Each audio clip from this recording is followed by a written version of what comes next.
Son las 8 de la mañana con 22 minutos en el tiempo del centro de la República Mexicana. Bueno, como hemos dicho desde temprano, en el seguimiento del caso Monexgate, hemos tenido acceso a información de lo que está indagándose, bueno, por parte de las instancias que deben indagar el tema en el ámbito de lo electoral. Y sabemos también ahora que en el ámbito de la Procuraduría General de la República, pues también se están haciendo indagatorias acerca de los movimientos, de las transacciones, de las triangulaciones.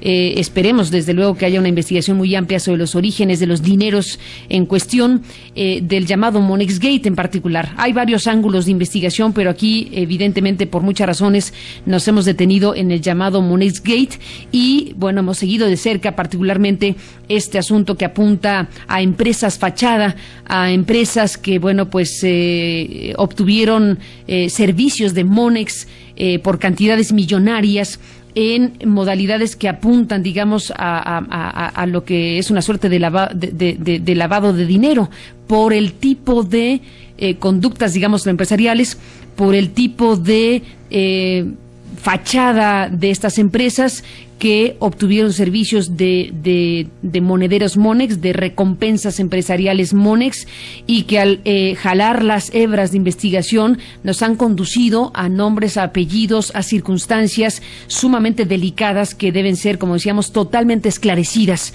y que debe ser tomado todo este conjunto de informaciones que desde el ámbito periodístico hemos podido hacer, desde luego, pues dan luz de lo que está pasando, pero que desde el propio ámbito de las autoridades están también pues buscando las informaciones que deben terminar en una investigación exhaustiva, y que debe esta investigación exhaustiva, desde luego, considerarse a la hora de calificar una elección, en este caso presidencial. Daniel Izárraga, junto con el equipo de trabajo y de investigación de Noticias MBS, esta mañana en este estudio. Daniel, ¿cómo estás? Buenos días, bienvenido. ¿Qué tal, Carmen? ¿Cómo estás? Muy buenos días. Así es como tú lo apuntas, pues estamos a unos días ya de que se califique la elección presidencial, y en torno a eso en diversos medios de comunicación, algunos de los colaboradores, de hecho, aquí de esta primera emisión, pues han puesto sobre la mesa de alguna manera la pregunta: ¿qué es lo que está haciendo el IFE? ¿Qué ha hecho el IFE con todo lo que se ha investigado, con todo lo que ha salido a la luz pública? Lo que podemos decir hoy aquí en esta primera emisión de MBS, Carmen, es que una de las líneas de investigación que tiene abiertas el Instituto Federal Electoral sobre el Monexgate en general apunta hacia la empresa fachada, importadora y comercializadora EFRA, vinculada a la familia Fraga, que pertenece al Partido Revolucionario Institucional, y la cual compró por lo menos 90 millones de pesos en tarjetas bancarias que presuntamente sirvieron para distribuir dinero entre la estructura tricolor antes de la elección presidencial del pasado 1 de julio. La información que hemos tenido acceso, la unidad de fiscalización ha descubierto que, extrañamente, la dirección fiscal de EFRA, que dimos a conocer aquí, calle Calderón de la Barca número 78, en la colonia Polanco, aquí en la Ciudad de México, también es usada como domicilio fiscal de otras 12 empresas, así como de 6 personas, quienes se registraron como profesionales independientes ante el sistema de administración tributaria SAT ante el IFE. El domicilio de la empresa fiscal de EFRA se hizo público, recordemos, cuando Ricardo Monreal, coordinador de campaña del ex candidato del Movimiento Progresista Andrés Manuel López Obrador, exhibió un paquete de 42 facturas de Banco Monex como prueba de que presuntamente el PRI había manejado recursos ilegales mediante tarjetas bancarias para la campaña de su abanderado Enrique Peña Nieto. Casi la mitad de esos contratos, Carmen, 20 en total, estaban a nombre de EFRA. Una investigación de las que hemos hecho aquí en MBS ha revelado que el nombre de la empresa, hay que recordarlo, es un acrónimo, a su vez, del nombre del verdadero dueño de la compañía, Emilio Fraga, cuya familia, dijimos, ya está vinculada al PRI. En esa investigación también se descubrió que en esa dirección de la colonia Polanco está ubicado... Dato, por cierto, perdón que te interrumpa, dato, por cierto, que fue muy relevante en su momento por varias razones. Una de ellas porque llevó al consejero electoral Sergio García Ramírez a retirarse de su participación en las investigaciones de la comisión correspondiente en función de su relación personal y amistosa de muchos años con la familia Fraga. Así es. Cierro el paréntesis. En esa investigación también descubrimos que en esa dirección de la colonia Polanco está el grupo de abogacía profesional GAP, encabezado por Gabino Fraga Mouret, quien formó parte de una muy larga trayectoria del gabinete de Miguel de la Madrid, y bueno, Los últimos puestos fueron en la Secretaría de Gobernación durante el sexenio del expresidente Ernesto Zedillo. Este personaje, y esto sí va a manera de introducción, tiene 2 hijos. Uno de ellos precisamente es el dueño de EFRA, Emilio Fraga, y el otro es Gabino Fraga, abogado de profesión, y quien recientemente se desempeñó como coordinador regional de campaña, de compromisos de campaña del ex candidato del PRI, Enrique Peña Nieto. Carmen, la referida línea de investigación de la Unidad de Fiscalización del IFE descubrió que una de las personas que se registraron precisamente ante el SAT con su domicilio fiscal como trabajador, digamos, profesional independiente, el Calderón de la Barca 78, es precisamente Gabino Fraga. Cabe destacar que en una carta, recordarás, Carmen, el auditorio, enviada a esta primera emisión de MBS Noticias, Gabino Fraga aseguró que si bien es socio de su padre en GAP desde 1989, su oficina estaba en otro lado, que su oficina se encontraba en Campos Elíseos, en la misma zona de Polanco, y no en la calle Calderón de la Barca. Ahora, el IFE ha ubicado el domicilio fiscal de Gabino Fraga como profesional independiente, como asesor de asuntos legales, en la calle de Calderón de la Barca 78, donde lo que él había negado se encuentra ahora GAP y EFRA. Sí, lo negó airadamente en una carta que me envió efectivamente Gabino Fraga Peña, donde, si me permites, nos decía, entre otras cosas, que menciona, bueno, nos reclamaba airadamente que lo hubiéramos vinculado con ese domicilio, estrictamente hablando, y dijo en esta carta, en una de las partes centrales, lo siguiente: dijo a MBS Gabino Fraga Peña: debo mencionar que mi oficina se encuentra ubicada en la calle de Campos Elíseos, en tanto que la oficina ubicada en la calle de Calderón de la Barca, que se mencionó en su programa y con la que presuntamente hizo contacto su equipo, es una oficina desde donde mi padre opera su parte de la sociedad con Grupo GAP, y desde donde, hasta donde tengo conocimiento, su hijo, Emilio Fraga Gilaire, atiende sus propios proyectos. Con base en lo anterior, esta frase es muy interesante porque da la impresión de que se deslinda, digámoslo así, de alguna suerte, de quien es su medio hermano, y entonces le llama su hijo al hijo de su padre. Con base en lo anterior, estoy en condiciones de afirmar de manera categórica que ni Grupo GAP SADCB ni un servidor, de forma directa o indirecta, tenemos ni hemos tenido vínculos de ninguna naturaleza con las empresas Monex y EFRA a que hicieron mención en su reportaje. Bueno, esta declaración, que es parte de la carta que nos envió y que leímos íntegramente en su momento el pasado 22 de julio, bueno, pues ciertamente se contrasta o se contrapone a lo que estamos viendo ha obtenido, según la información que nosotros tuvimos acceso en Noticias MBS, en las propias indagatorias que se están haciendo por parte de la propia autoridad. Sí, es información, digamos, oficial, proporcionada pues por las autoridades hacendarias, concretamente con el sistema de administración tributaria. De hecho, en la que relacionan al nombre Gabino Fraga Peña precisamente con ese domicilio de varias y múltiples maneras. Y de hecho, pues a manera de prueba, la información que tenemos, que ha recabado el IFE, viene pues el RFC de Gabino Fraga. El RFC, que es FAPG 631003UL. Y bueno, la dirección fiscal que tiene es precisamente en Calderón de la Barca y se registró como servicios de apoyo a los negocios. Pero bueno, esto no es todo, Carmen. Además de lo anterior, el IFE descubrió que en esa misma dirección de Calderón de la Barca número 78 hay 17 números telefónicos registrados precisamente a nombre de este personaje, a Gabino Antonio Fraga Peña. Es decir, quien negaba que no tiene nada que ver con esa dirección, Carmen, pues no solamente tiene su domicilio fiscal ahí, sino pues digamos la facturación de Telmex, supongo, como es la mayoría de los mexicanos, pues debe llegar a su nombre ahí, no de 1, no de 2, no de 3, sino de 17 números telefónicos. Hay que recordar pues que ahí también, como dijimos al principio de esta parte de la investigación, hay 12 empresas. Y todas estas personas, recordemos la parte de la investigación que presentó aquí nuestra compañera Sheila Amador, cuando descubrió cómo era la casa donde estaba pues esta empresa en Calderón de la Barca, y evidentemente se trata, si no una casa modesta, pues sí un edificio de no más de 2 pisos, y ahora recuerda la información que ha recopilado el IFE, resulta que ahí hay registradas 12 empresas. Entonces, bueno, vamos a ver qué continúa en esto. Otra de las personas, y curiosamente, Carmen, con esto continúo, que tiene su domicilio fiscal en Calderón de la Barca, en las oficinas de GAP, es Moisés Hernández Hernández. ¿Quién es Moisés Hernández Hernández? Es uno de los prestanombres de los supuestos accionistas de EFRA. En julio pasado, el equipo de esta primera emisión de MBS Noticias acudió a la dirección de Moisés Hernández Hernández, inscrita en el registro público de la propiedad bajo el nombre de EFRA, ubicado en la colonia Gertrudis Sánchez, aquí en la Ciudad de México. De acuerdo con la información que le tocó en ese momento describir a nuestro compañero Juan Carlos Alarcón, se trata de una casa modesta que no corresponde al hecho de que como accionista de EFRA compraran más de 90 millones de pesos en tarjetas recompensas Monex Civale en menos de 3 semanas. Ahora, de acuerdo a la información que tenemos, el INFO encontró que Moisés Hernández Hernández está registrado ante el SAT como un profesional independiente dedicado, y leo textual, al comercio al por mayor de bebidas alcohólicas no clasificados en otras partes. Además de él aparecen otras personas, las otras personas que aparecen, sobre las que por cierto no hemos encontrado hasta el momento mayor información, es Cruz Venancio Delgado, Felipe Vargas Lino, Ana María Juárez López. Curiosamente, Carmen, todos ellos se dedican a lo mismo, algunos a servicios de apoyo a negocios, como Emilio Fraga, como Gamino Fraga, o a otros, algo pues curioso, lo voy a leer textual, se dedican a servicios de investigación y desarrollo en ciencias físicas de la vida e ingeniería prestados por el sector privado.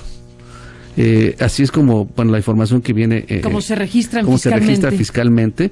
Las empresas que están registradas ahí, las voy a leer, son Blastimal de México, Impulsora Grifeterías, Distribuidora de Materiales Pani, como ya dijimos, como lo sabemos, importadora y comercializadora EFRA, GAP Asesoría de Proyectos, Grupo GAP. Esto es importante porque son 2 empresas en todo caso. El grupo en sí como de abogacía profesional, que es Grupo GAP, y aparte hay otra razón social que es Asesoría de Proyectos GAP. GAPI, importadora de vinos, Aeroimagen Euromex, Grupo Lepkis, Servicios Médicos Especializados Family Care, Ediciones Contemporáneas Virat, Vacaciones Mundiales SADCB, Alta Costura Áurea. Estas son las empresas que ahí están registradas, Carmen. Hay que reconocer pues que este hallazgo que ha hecho el IFE está relacionado con lo que ya había publicado en un momento la revista Proceso hace un par de semanas, que a través del registro público de la propiedad habían dado con la dirección de estas empresas.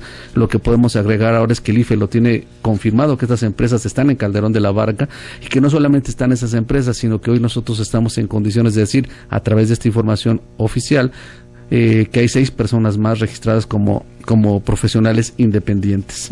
Eso es en cuanto a lo que pues la parte que tenemos de EFRA, que leímos temprano acá alrededor de las 7 de la mañana. Así es, Daniel Lizárraga, que abundan informaciones efectivamente muy delicadas y graves, porque nos habla precisamente de un modelo de construcción de empresas fachada, y que bueno, pues al final de cuentas están asociadas a esta dirección que en donde convergen varias cosas.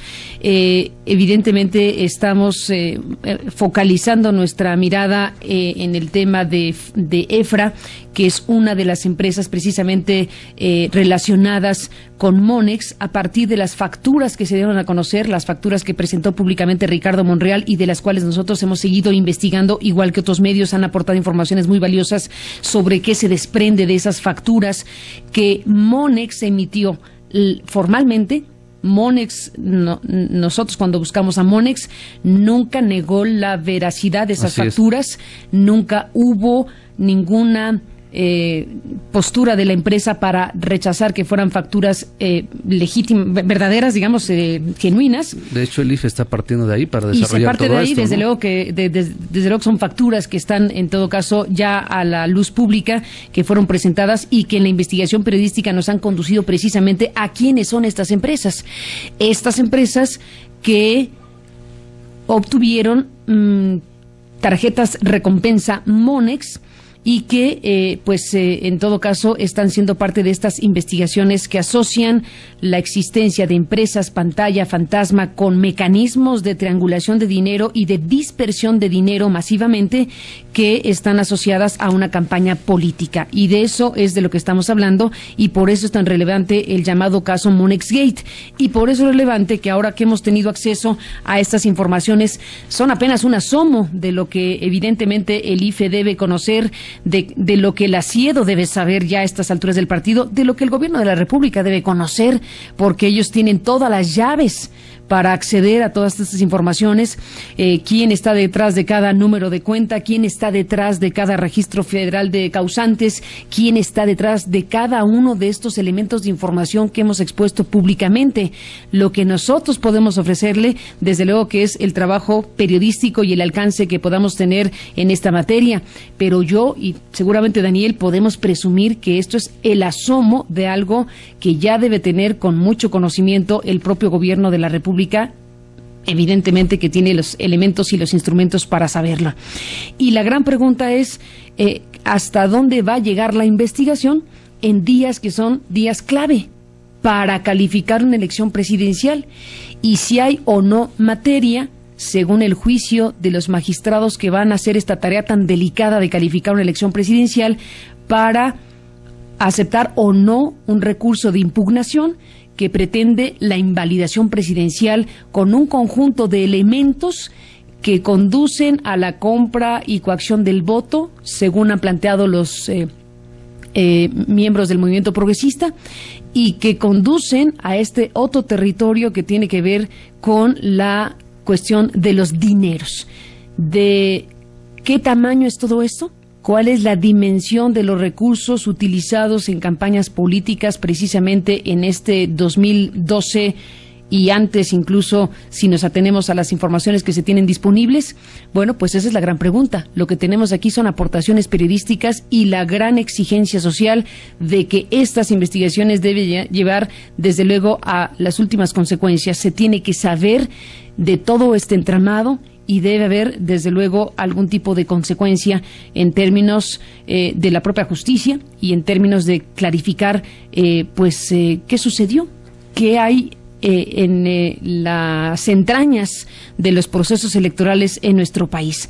Así que, bueno, nos quedamos hasta aquí con estos nuevos elementos de información que lo que hacen es ratificar y ampliar lo que ya en Noticias MBS le hemos planteado, particularmente de la empresa EFRA y de esta dirección Calderón de la Barca y de estos nombres y apellidos que hemos estado presentando precisamente relacionados con, en este asunto, la campaña del PRI a la presidencia de la República, particularmente el apellido Gavino, el apellido de Fraga Peña, Gavino Fraga Peña en particular, y bueno, pues estas constataciones de información sobre no solo la relación, sino una relación muy singular con esta dirección de Calderón de la Barca, incluyendo la gran cantidad de números telefónicos asociados también a esta dirección aquí en Polanco.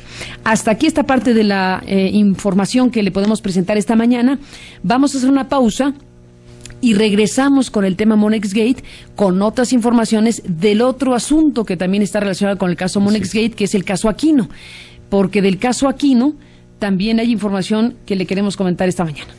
Bueno, pues el tema Monexgate y el caso Aquino en este momento de la mañana lo queremos retomar, entre otras cosas porque acorde a la información a la que tuvimos acceso y que ha expuesto Daniel Izárraga esta mañana, acorde a lo que están siendo las propias líneas de investigación del IFE, que está aportando incluso al tribunal, según nos confirmó tanto Lorenzo Córdoba como Alfredo Figueroa, que las investigaciones de la unidad de fiscalización se están entregando al tribunal electoral, no así a los consejeros electorales, porque el modelo de fiscalización implica que hay una unidad técnica autónoma que hace sus tareas y que al final de sus trabajos somete precisamente al Consejo General el resultado de los mismos.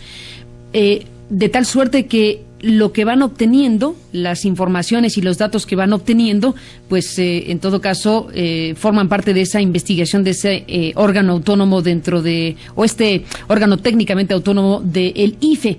Lo que sí sabemos ahora, porque nos lo dijeron los consejeros, es que lo están entregando al tribunal. Bueno, de lo que MBS tuvo conocimiento y que esta mañana le hemos compartido, hay una parte que me parece muy importante, Daniel, que tiene que ver, además de las personas domiciliadas en Calderón de la Barca número 78, que además de lo que aquí habíamos ya informado, pues se amplía la información. Ahora tenemos más evidencias precisamente del papel de Fraga sobre el tema precisamente de Calderón de la Barca, esa dirección que fue dada por EFRA como dirección fiscal y con la cual pues se facturaron millones de pesos en monederos, no monederos, sino en figuras de recompensa empresarial, que es una suerte de monederos empresariales de Monex a EFRA. Bueno, es la misma dirección y por eso hacemos el énfasis de la importancia del tema y que nos conduce al apellido Fraga.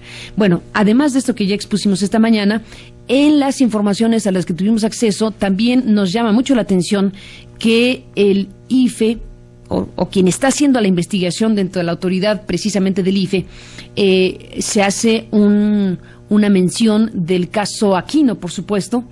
Se sabe ya un conjunto de cosas, algunas de las cuales ya nosotros aquí habíamos informado, algunas otras muy relevantes que han podido obtener en sus investigaciones y que ahora nosotros conocimos y vamos a compartir con usted, relacionadas con Alejandro Carrillo Garzazada, que tiene relación con el caso Aquino. Como sabemos, este empresario de origen mexicano y que está establecido legalmente en los Estados Unidos. Hay una parte de la investigación que se está realizando donde se puede leer lo siguiente. Lo leo tal cual lo tenemos en las informaciones a las que tuvimos acceso. El empresario José Aquino, quien presentó una demanda en una corte de California, Estados Unidos, por fraude contra el equipo de campaña del candidato presidencial del PRI, Enrique Peña Nieto, denunció en Noticias MBS Primera Emisión que recibió amenazas de uno de los empresarios con los que trató, quien le advirtió que los $56 millones que iba a recibir por una campaña de imagen en Estados Unidos para el aspirante priista, entre comillas, procedían de empresas relacionadas con el narco. Ante ello, el empresario solicitó que en caso de no prosperar el proyecto propagandístico de Peña Nieto, se le devolvieran los contratos o en caso contrario emprendería acciones legales. Ante esta decisión, el empresario Alejandro Carrillo Garzazada, socio de Giramos S.A., la empresa con la que Aquino firmó el contrato, le advirtió: más vale que no haga nada porque hasta le voy a prohibir que entre a México y le voy a quitar su empresa, refiere Aquino. Es importante que sepamos ahora que las investigaciones que se están realizando sí están tomando en cuenta estas declaraciones públicas. Sí se está tomando en consideración que eso es parte de las investigaciones formales que se realizan precisamente por parte de las propias autoridades en estos momentos. ¿Hasta dónde se va a llegar y con qué cosas nos vamos a topar y se van a topar las autoridades? Esa es la gran interrogante en este momento. Pero sabemos más, Daniel Lizárraga, sí, esta mañana que compartimos con el auditorio. Bueno, realmente este personaje es muy importante en la trama que el propio Aquino ha denunciado, como tú lo decías, Alejandro Carrillo Garzazada, y es interesante, además de lo que tú decías, obviamente, de que el IFE pues ya tiene, documentado esta parte, desde luego entrecomillado, de acuerdo con la denuncia, de las advertencias que habría de algún tipo de relación con dinero ilícito, con campañas de narcotráfico, con relacionado con dinero proveniente del narcotráfico. Pero bueno, precisamente el IFE, en esta información que tenemos, ha dado la tarea un poco de indagar quién es este personaje, Alejandro Carrillo Garzazada, que yo en anteriores emisiones lo había ubicado como el número uno en esta trama, ¿no? El número uno porque es el que hace el contacto con Aquino, presuntamente con el PRI. Sí, parece que es como la bisagra, el eje entre el empresario y los priistas, y digo presuntamente porque todo está a motivo de, por comprobarse, ¿no? Exacto, es el dicho de Aquino, que lo dijo en MBS y que lo estableció en su demanda en los Estados Unidos, en California. A partir de ahí, el IFE ha tenido ya información de quién es Alejandro Carrillo Garzazada. Por cierto, difícil de ubicar a este personaje, a nosotros nos ha costado mucho trabajo. Y bueno, el IFE lo que sí tiene ya, y voy a describir algunos de los rasgos. Difícil incluso para nosotros, espero que no para la Procuraduría General de la República, porque hay una demanda presentada por el PRI. Por el PRI, exactamente. Cuando se dio el primer anuncio del caso Monex, el foco que se puso fue en este personaje y hay una demanda presentada ante la PGR. Claro, que le abran las cuentas en ese sentido, las cuentas bancarias. Y bueno, el IFE tiene ya lo habrán hecho, algunos datos sobre él, y voy a permitir leerlos textuales. Tiene 46 años y nació en el Distrito Federal. Cuenta con 4 domicilios en el Distrito Federal y se ostenta como empresario.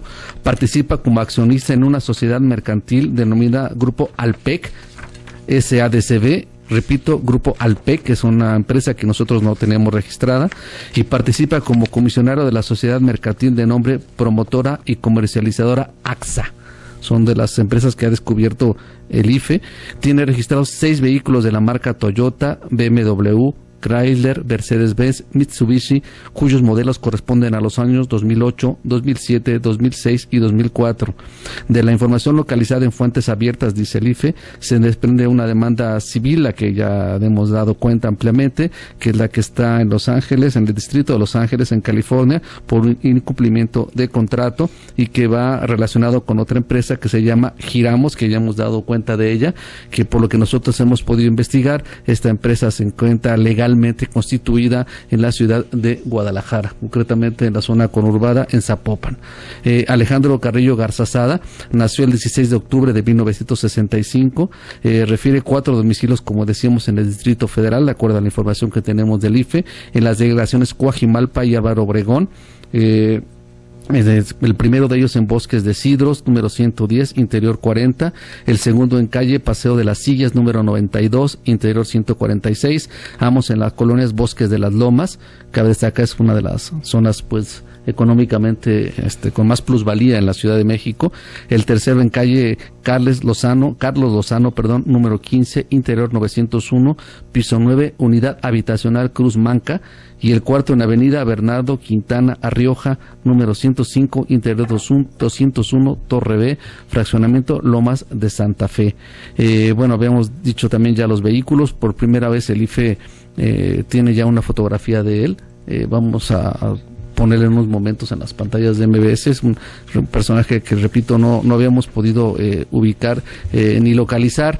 Y bueno, el asunto del IFE no ha quedado hasta aquí, Carmen, como tú lo decías. Hemos tenido información confirmada de que el IFE ya solicitó la comparecencia por escrito del empresario Aquino. Después de la pausa, le platicamos. Bueno, son las 8 de la mañana con 56 minutos. Daniel Izárraga, tenemos información muy relevante sobre el caso Aquino. Y digo muy relevante porque es muy relevante saber cómo se está haciendo la investigación por parte de las autoridades. Hemos tenido acceso a este conjunto de informaciones y de documentos de lo que son las tareas de la unidad de fiscalización del IFE, y quedó ahí un asunto muy relevante en esta votación del 8-1 de la semana pasada. El reclamo mayor, en todo caso, que se hizo fue sobre la exhaustividad de la investigación. Eso en lo que corresponde al tema de la publicidad encubierta, que ahora veremos qué dice el tribunal, una vez que ayer en la madrugada, entre ayer y hoy en la madrugada, se presentó el recurso ante el tribunal para que el tribunal le pida al IFE que vuelva a hacer la investigación y que la haga exhaustiva. Eso es lo que el Movimiento Progresista les dijo a los del tribunal, y veremos qué sucede ahí. Eso nos lleva a la pregunta de cómo están haciendo la investigación del caso Monexgate, y por eso es relevante que ahora sepamos, como sabemos, que ya se le ha notificado a el empresario en Estados Unidos, José Aquino, de la investigación, y se le formula un conjunto de preguntas. Cuéntanos, Daniel Izárraga, del tema esta mañana. Sí, el pasado 13 de agosto, hace prácticamente unos días, José Luis Ponce Aquino recibió el oficio, lo voy a decir, UF/DRN/9244/2012, en el que se le pidió que respondiera pues a 5 preguntas que me voy a permitir leerlas. Desde luego su comparecencia, y primero hay que subrayarlo, obedece a la demanda en la que acusa fraude y en la que presuntamente relaciona pues que no le cumplieron una serie de contratos o que le habían prometido dinero para financiar la campaña de Enrique Peña Nieto. Y bueno, voy a leer las preguntas porque me parece que es importante que se conozcan independientemente de las respuestas que pudiera tener en su momento Aquino. La primera es: confirme si la empresa que representa demandó en los Estados Unidos de América con motivo de la razón contractual remitida, se refiere a la demanda en cuestión, y las pruebas que haya aportado para acreditar su dicho. Es decir, confirmar si la empresa efectivamente presentó la demanda. 2. Informe si la empresa que representa, esta empresa que se representa es Intelimedia. Es la empresa. Confirme si la empresa que representa es Intelimedia, que es la que firmó el contrato en Mexicali, para que pudieran aportarle por lo menos un adelanto de $15 millones. si esta empresa ha tenido o tiene actualmente alguna relación contractual con las siguientes personas: Mario Ignacio Morán Jiménez, representante de GM Global SADCB; Alejandro Ramírez González, representante de la Confederación de Porcicultores Mexicanos AC y Servicios Integrales del Sector Agropecuario CISA; y Alejandro Carrillo Garza Sada, representante legal de la empresa Giramos, ya sea en calidad de personas físicas o bien en su calidad de representantes de las personas morales mencionadas. Hay que mencionar, Carmen, que todas estas personas están relacionadas con la serie de contratos que presuntamente le obligaron a firmar o que le pidieron que firmara a José Aquino para que le pudieran dar el adelanto de los 15 millones de dólares, dinero que nunca llegó. Estas personas estarían, todas las que acabo de mencionar, las empresas estarán involucradas en esa compleja enramado para que le hicieran supuestamente llegar el dinero que dice Aquino que nunca le dieron. La tercera pregunta es: informe si la empresa que representa ha mantenido o mantiene actualmente algún tipo de relación con los siguientes personas: Edwin Manuel Nino Zárate, Roberto Calleja Ortega, David López, Hugo Víguez, Alfredo Carrillo Chantowski y Manuel Gascón Hurtado.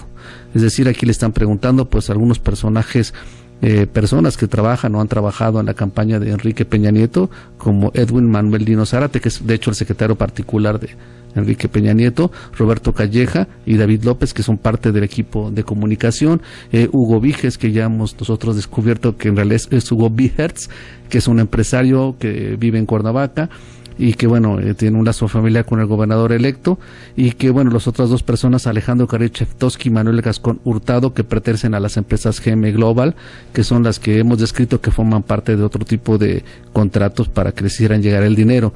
La cuarta es: informe si la empresa que representa ha mantenido o mantiene a la fecha algún tipo de relación contractual con el Partido Revolucionario Institucional, indicando en su caso el tipo de transacciones, especificando las circunstancias de tiempo, modo y lugar, además de remitir las operaciones de donde consten dichas operaciones.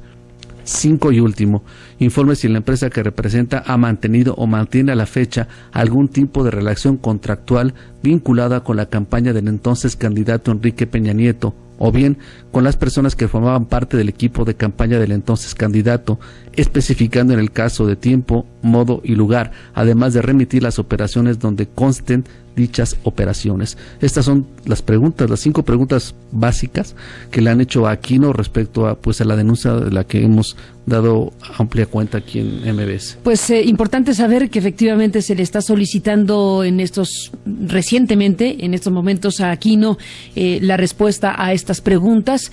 Probablemente sea un cuestionario preliminar. Habría otras preguntas que se le deberían formular también a José Aquino en esta investigación, pero por lo pronto estas 5 en particular están refiriéndose a las cosas que el propio Aquino ha dicho públicamente en entrevistas en Noticias MBS y y fundamentalmente en la demanda que presentó, en el recurso legal que presentó en California, Estados Unidos.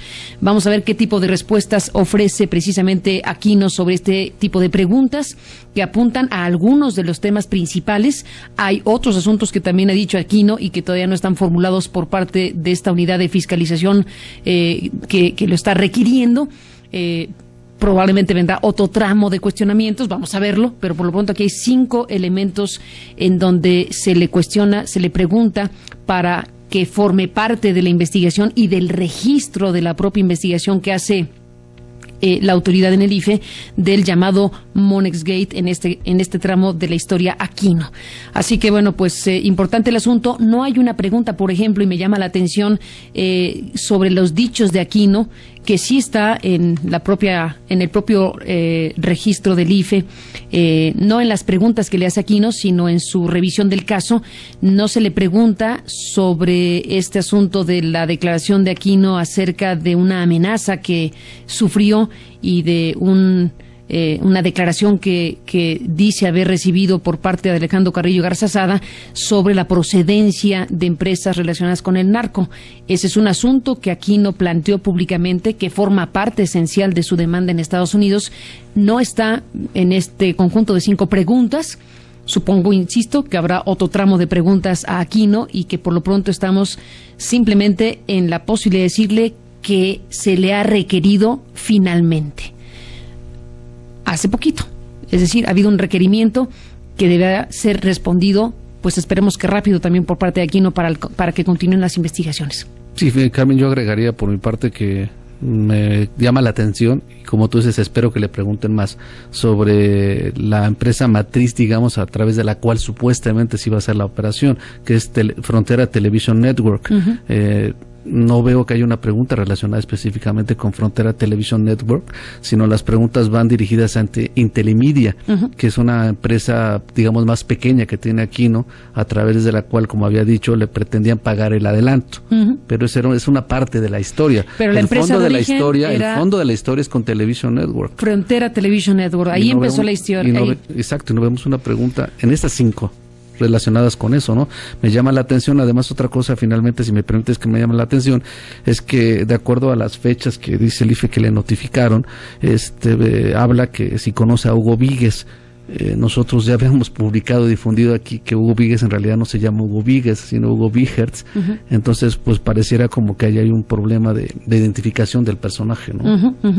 Pero bueno, pues ahí está lo que hemos podido saber sobre el tipo de investigación que se está realizando por parte de las autoridades, y vamos a ver qué tipo de respuesta tiene Aquino sobre estas preguntas que se le formulan. Yo insisto, quiero pensar que es un primer tramo de preguntas, porque faltarían otras preguntas muy relevantes. Acabamos de mencionar 2 solamente de lo que el propio Aquino ha dicho públicamente. Como supongo no tendrá el mismo valor en una investigación lo que se diga en un programa de radio, pues se le pregunta ya formalmente al personaje si dice lo que dijo al aire ya en una investigación de esta naturaleza.